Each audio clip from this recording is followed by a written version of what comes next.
Ito ang unang gabi namin dito sa Fanatir ng Jubail. Napadpad kami dito dahil may inilaang bus ang company namin para dalhin kami sa lugar na maaari kami makasagap ng signal. Dahil sa Abu Ali Island kung saan kami nagtatrabaho at nakatira ay walang network dahil pinatay doon ng aming contractor ang kanilang router. Ilang beses na kaming dinadala sa lugar na ito ngunit ngayon lamang namin nahanap ang mga establishments dito. Dahil karaniwang kasing nagpapark ang bus doon sa parke malapit sa tabing dagat. Mula doon, kailangan naming maglakad ng 5 hanggang 7 minuto. Meron ditong groceries, coffee shop, laundry shop, restaurants, flowers and gift shop, drugstore, shawarma at pizza store. Halos naandito na ang mga kailangan natin.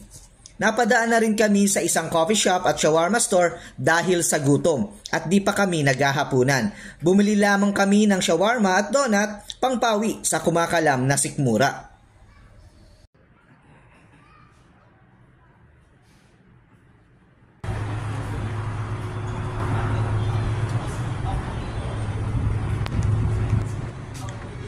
Isang oras lamang kami dito kaya madali lamang kami maglilibot sa lugar na ito para di kami maiwanan ng aming bus. Kaya babalik na kami mga ka-desert sa aming kampo. Hanggang sa muli, magandang buhay po sa inyong lahat. God bless! Paalam!